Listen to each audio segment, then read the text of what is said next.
Assalamualaikum warahmatullahi wabarakatuh. Bagi masyarakat Solo, Jawa Tengah dan sekitarnya, nama Kiai Ahmad Siroj sudah tak asing lagi. Beliau selalu berpakaian khas dengan memakai ikat atau blangkon, berbaju putih, bersarung batik wulung dan memakai bakyak tinggi, walau sedang bepergian jauh.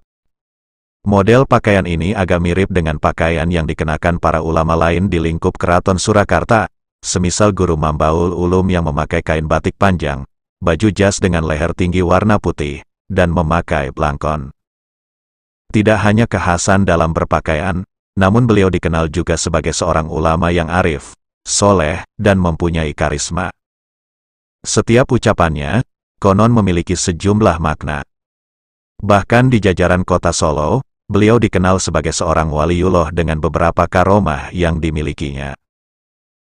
Mbah Siroj dilahirkan pada tahun 1878 Masehi. Beliau merupakan putra Kiai Umar, atau yang lebih dikenal dengan nama Kiai Imam Puro. Makam Kiai Imam Puro berada di Susukan, Kabupaten Semarang. Menurut sumber yang ada, Kiai Imam Puro ini memiliki garis keturunan dengan Sunan Hasan Munadi, salah seorang paman Raden Patah yang ditugaskan mengislamkan daerah lereng Gunung Merbabu sebelah utara, atau sekarang dikenal sebagai Desa Nyatnyono. Mbah Siroj mempunyai beberapa saudara, di antaranya adalah Kiai Holil yang bermukim di Kauman, Solo, dan Kiai Juwaidi yang bertempat tinggal di Tengaran, Kabupaten Semarang. Semasa mudanya, Mbah Siroj selalu takdim pada gurunya, bila berjanji selalu ditepati, bila berkesanggupan, pasti dijalani. Sejak kecil, memang beliau telah kelihatan menonjol bila dibandingkan dengan teman-teman seusianya. Sewaktu masih muda, Mbah Siroj berguru kepada beberapa ulama besar. Di pesantren Mangunsari yang berada di Nganjuk, Jawa Timur, beliau menimba ilmu kepada Kiai Bahri. Di pesantren Tremas yang berlokasi di Pacitan, Jawa Timur, beliau berguru kepada Kiai Haji Dimyati At-Tarmasi. Dan di Semarang, beliau berguru kepada Kiai Soleh Darat. Setelah menimba ilmu dari berbagai pesantren, beliau kemudian mendirikan pondok pesantren di atas tanah seluas 200 meter persegi, yang kelak dikenal dengan nama Pesantren As-Siroj, di Jalan Honggowongso 57 Kelurahan Panularan, Kecamatan Laweyan, Kota Surakarta. Kitab yang diajarkan oleh beliau, selain Al-Quran dan hadis adalah Sulamut Taufik, Safinatun Najah, Duratul Bahiyah dan Fathul Qorib. Selain itu, banyak pula ajaran beliau yang sifatnya hafalan. Pada zaman dulu, pesantren As-Siroj sangatlah ramai, begitu pula dengan lingkungan di sekitar pesantren. Sebab, selain karena ketokohan Mbah Siroj, di sekitarnya juga terdapat berbagai lembaga pendidikan terkenal seperti pesantren Jamsaren, Al-Islam, Mambaul Ulum dan lain sebagainya. Mbah Siroj juga dikenal halayak sebagai seorang guru Thariqah Qadiriyah Naqsyabandiyah. Setiap hari, beliau senantiasa berjamaah sholat 5 waktu, jarang sekali beliau sholat sendirian. Sholat sunnah rawatib, qobliyah dan ba'diyah selalu dijalankan secara lengkap. Sholat duha dilaksanakan oleh beliau secara kontinu sebanyak 8 rakaat, meskipun sedang berada di rumah orang lain. Sedangkan antara maghrib dan isya, beliau melakukan sholat awabin. Saat tengah malam tiba, beliau selalu bangun untuk menjalankan sholat tahajud atau qiyamul lail.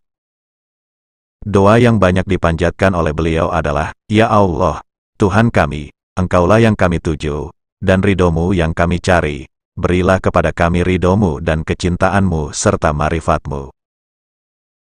Silaturahmi termasuk ibadah yang beliau gemari dan rajin dilakukan. Beliau sering menerima tamu dari pelbagai kalangan dan tamu-tamu itu dilayaninya dengan baik. Mbah Siroj dikenal banyak orang karena sosoknya yang inklusif, dan pendekatannya dalam menyebarkan agama Islam dengan cara humanis. Beliau bergaul dengan semua lapisan masyarakat tanpa membedakan suku, agama, ras maupun status sosial dan kelompok moral macam apapun. Dengan penjual bakso di Notosuman yang beragama Katolik dan keturunan Tionghoa, beliau berhubungan baik dan saling berkunjung. Bahkan hingga kini, setiap ada haulnya Mbah Siroj, keluarga Tionghoa ini selalu mengirim kebutuhan haul, berupa kambing serta beberapa kuintal beras. Dengan Romo Petrus Sugianto, dijalin juga persahabatan. Mbah Siroj sering diundang makan dan sering melakukan sholat di rumahnya. Begitupun Romo Petrus, sering mengunjungi beliau. Kedekatan Mbah Siroj dengan warga kampung ditunjukkan dalam kebiasaannya berkeliling kampung. Saat melintasi rumah warga, beliau selalu menanyakan tentang stok makanan. Apabila warga tersebut tidak bisa makan, maka Mbah Siroj selalu berusaha membantu agar dapur warga sekitarnya tetap mengepul. Mbah Siroj juga tidak segan makan satu piring dengan santrinya atau orang yang menginginkan mendekati beliau. Bila mereka butuh uang, beliau tidak segan-segan membantunya. Sebaliknya, bila beliau meminta uang, bukan untuk diri pribadi tapi untuk orang lain yang membutuhkannya. Mbah Siroj bahkan dekat dengan lingkungan Keraton Kasunanan Surakarta. Dengan ilmunya yang tinggi, Mbah Siroj pernah menjadi penasihat spiritual Raja Pakubuwono X. Namun Mbah Siroj tidak sombong dan tetap bersahaja. Beliau dakwahnya itu dakwah ala Jawa, dekat dengan umat di sekitarnya.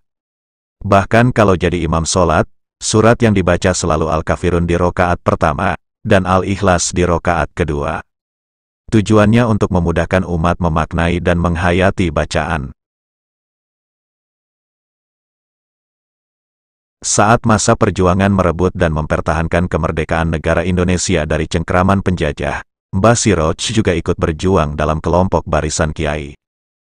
Barisan Kiai yang dibentuk pada akhir tahun 1945 ini berisi para kiai sepuh, yang diharapkan nasihat-nasihatnya dalam peperangan juga untuk membakar semangat para pejuang. Beberapa dari mereka juga ada yang memanggul senjata, ikut berperang di garda terdepan. Ulama lain yang tergabung dalam barisan kiai ini antara lain Kiai Haji Raden Mas Adnan, Kiai Abdurrahman, Kiai Ma'ruf Mangunwiyoto, Kiai Abdul Karim Tashrif, Kiai Martoikoro, dan Kiai Amir Tohar. Sebagai salah satu anggota barisan kiai, Mbah Siroj sering didatangkan di hadapan para pejuang Laskar Hizbullah untuk memberikan pengarahan dan penggemblengan, baik jasmani maupun rohani. Mbah Siroj memiliki beberapa karomah sebagai perwujudan kewaliannya. Beberapa karomah yang ada pada diri beliau antara lain mukasyafah. Beliau mempunyai kemampuan melihat yang tidak diketahui oleh mata biasa, yakni kasyaf. Peristiwa ini terjadi saat tentara Belanda akan masuk kota Solo ketika aksi kolonial kedua atau dikenal sebagai Clash kedua pada tahun 1948. Saat itulah, Mbah Siroj bersama anggota barisan kiai mengadakan inspeksi kepada pasukan Hizbullah yang berjumlah sekitar 50 orang. Seorang anggota Laskar Hizbullah bernama Hayun, yang berusia 25 tahun, tiba-tiba didekati beliau lalu dipeluknya seraya berucap, "Ahlul Jannah, Ahlul Jannah." Tak lama kemudian, datang tentara Belanda dengan sejumlah pasukan tank, lewat Pasar Kembang ke arah selatan. Hayun maju dengan beraninya sendirian sambil membawa granat nanas, lalu dicabutnya dan melompat sambil melempar granat ke arah tank. Ketika tank meledak, terbakarlah tentara Belanda yang berada di dalam tank, juga termasuk Hayun, si pelempar granat tersebut. Menurut salah seorang saksi mata, Haji Abdullah Adnan, veteran pejuang RI ex Laskar Hizbullah dan pasukan Lawa-Lawa, di bawah Komandan Letnan Fatul Rujito yang kini tinggal di Yogyakarta, menuturkan bahwa tahulah kemudian Laskar Hizbullah, teman-teman Hayun, mengapa beberapa saat sebelumnya Mbah Siroj memeluknya sambil berucap, "Ahlul Jannah, Ahlul Jannah." Begitulah, Hayun gugur sebagai syuhada, patriot bangsa. Berulang kali berhaji, secara lahiriah, Mbah Siroj belum pernah menunaikan ibadah haji ke Mekah, tetapi banyak orang yang ke Tanah Suci Mekah bertemu beliau di sana. Kiai Haji Bulkin Zudi, salah seorang murid pertama Mbah Siroj yang bermukim di Ngelangak, Gemolong, Sragen, menceritakan bahwa pada tahun 1937 dirinya menunaikan ibadah haji, berangkat dengan naik kapal laut bersama 1960 orang jamaah haji lainnya. Sehabis makan siang, Kiai Bulkin berkata dalam hati, bila sampai di Mekah pada hari Jumat waktu subuh, akan dicarinya Mbah Siroj. Sebab, sering didengarnya ada seorang waliullah sering sholat subuh di Mekah pada hari Jumat. Sesaat kemudian, tiba-tiba datanglah Mbah Siroj menemuinya di kapal. Ditanyakan antara lain, siapakah syekhnya di Tanah Suci nanti. Setelah berbincang sejenak, Mbah Siroj tidak dilihatnya lagi. Sudah barang tentu, muridnya tersebut merasa keheranan. Ketika sudah sampai di Mekah, Kiai Bulkin hendak menjalankan ibadah sholat subuh. Kiai Bulkin berpikir lagi tentang kemungkinan gurunya juga menunaikan sholat subuh di Mekah. Mungkinkah Mbah Siroj juga datang seperti kisah yang pernah didengarnya? Sewaktu berada di dekat Hajar Aswad, tiba-tiba tampak olehnya Mbah Siroj sedang melakukan tawaf, mengelilingi Ka'bah dengan memakai blangkon, berbaju putih, bersarung wulung, dan tanpa bakiak. Diikutinya putaran demi putaran. Pada putaran ketujuh, Kiai Bulkin hendak menyalami Mbah Siroj, namun pada putaran terakhir Mbah Siroj sudah tidak tampak lagi. Meski menyesal tidak dapat bersalaman dengan Mbah Siroj, kini, yakinlah Kiai Bulkin, bahwa yang tidak mungkin bagi orang biasa, bagi waliullah seperti Mbah Siroj, mungkin saja. Berjalan luar biasa cepatnya. Waktu Kiai Soimuri, putra Mbah Siroj selesai mengadakan akad nikah dengan Nyai Latifah di daerah Boyolali, rombongan Mbah Siroj segera berkehendak pulang ke Solo bersama 33 santrinya. Kiai Bulkin, salah seorang santrinya, disuruh mengantarkan pulang rombongan istri Mbah Siroj dengan naik kereta api. Ia disuruh berangkat lebih dahulu, sedangkan Mbah Siroj akan menyusul dengan jalan kaki. Anehnya, setiba di Solo, rombongan Kiai Bulkin baru sampai Ngapeman, Mbah Siroj sudah sampai di rumahnya yang berada di Panularan, Laweyan, Solo. Bagaimana itu dapat terjadi? Pikir para rombongan yang berangkat lebih dahulu tersebut. Kejadian serupa juga dialami oleh Nyai Sa'diyah Ali. Suatu ketika bersama Mbah Siroj bepergian ke Boyolali dari Karanggede, waktu berangkat sudah azan maghrib. Sesampai di Masjid Dawung, Boyolali, belum qomat, masih pujian, padahal kedua tempat itu jauh dan ditempuh dengan jalan kaki. Haji Dasuki pun pernah mengalami hal serupa. Suatu ketika diminta Mbah Siroj mengikuti beliau bepergian dari desa Paesan ke Boyolali, yang jaraknya sekitar 10 km. Sesampainya di tempat yang dituju, tasbih Mbah Siroj masih tertinggal di Paesan. Lalu, disuruhnya Haji Dasuki mengambilkannya, berjalan kaki pulang balik. Waktu berangkat sudah azan maghrib. Anehnya, waktu kembali di Masjid Kokosan, Boyolali, belum qomat maghrib. Menurutnya, itu berkah dari Mbah Siroj. Nasi satu kendil. Suatu ketika Mbah Siroj bepergian bersama 24 santrinya ke Susukan, Kabupaten Semarang. Tuan rumah yang dikunjungi termasuk orang tidak mampu. Untuk memuliakan tamu, dimasakkan tuan rumah satu kendil nasi. Karena nasi terbatas, Mbah Siroj sendirilah yang dipersilahkan makan dalam kamar. Namun Mbah Siroj tidak bersedia. Nasi diminta dihidangkan di ruang depan, di mana beliau dan santrinya sedang duduk bersila. Nasi satu kendil itu dibagi-bagikan kepada semua tamu. Anehnya, setiap orang mendapatkan satu piring penuh, cukup untuk makan kenyang. Erat dengan pejabat raja. Sekitar tahun 1935, Kiai Ahmad Siroj mengajak Imam Muslim bepergian. Sesampai di Pura Mangkunagaran, mereka terus masuk. Di Pendapa Mangkunegaran, Kiai Ahmad Siroj bertemu dengan seseorang yang tidak dikenal oleh Imam Muslim. Dua insan pun segera saling berpelukan erat, menggambarkan saling melepas rindu, setelah lama tak bersua. Lalu, mereka menuju ke belakang, duduk berhadapan sambil berbincang seperlunya. Akhirnya, mengertilah Imam Muslim, bahwa yang saling berbincang antara Mbah Siroj dengan orang tersebut, tidak lain adalah Kanjeng Gusti Adipati Arya Mangkunegara VII. Perbincangan tersebut berakhir sekitar pukul 2.30 dini hari, lalu mereka segera meninggalkan Pura Mangkunegaran. Sesampai di Pasar Pon, pohon asam yang berdahan tinggi diraih Kiai Ahmad Siroj untuk menghentikan sepeda motor yang datang dari arah timur. Penumpangnya pun berhenti, lalu turun. sebagaimana kejadian di Pura Mangkunegaran. Di tempat ini pun keduanya saling berpeluk erat, menunjukkan keakraban. Setelah berbincang sejenak, berpisahlah keduanya. Dari percakapan Mbah Siroj dengan penumpang motor tersebut, Imam Muslim barulah mengetahui bahwa ternyata yang bersepeda motor lalu berhenti dan bercakap-cakap dengan Mbah Siroj, tidak lain adalah ingkang sampeyan dalam Sri Susuhunan Paku Buwono X, Raja Kasunanan Surakarta yang termasyhur. Pintu terkunci, bisa masuk. Semasa kecil, Mbah Siroj tinggal serumah dengan Kiai Abdus Syakur, kakak ipar beliau. Sesekali anak ini kena selentik karena kenakalannya. Suatu malam, Kiai Abdus Syakur pergi ke masjid untuk melaksanakan sholat, pintu rumah pun kemudian ditutup dan dikunci dari luar. Maklum, Mbah Siroj di kala itu sedang pergi keluar rumah juga. Sepulang sholat Isya, Kiai Abdus Syakur merasa heran. Sesampai di halaman rumahnya, dari dalam rumah sudah terdengar suara anak sedang tadarus dengan suara yang nyaring. Anak yang sedang tadarus itu adalah Mbah Siroj. Lalu ditanya, "Kau lewat mana?" Dijawab oleh Mbah Siroj, "Ya melalui situ juga, lewat pintu." Sejak itu, Kiai Abdus Syakur tak pernah lagi memberi selentikan padanya.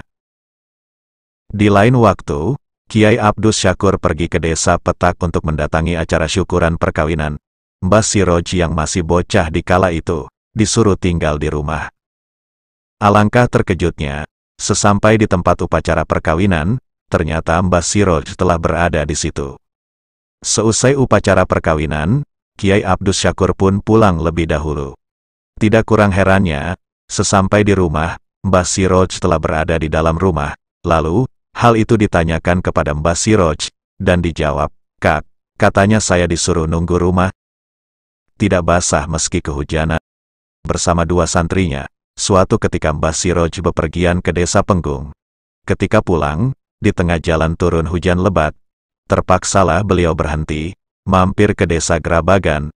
Kedua santri yang mengikuti Mbah Siroj basah kuyup bajunya, tetapi baju Mbah Siroj tetap kering.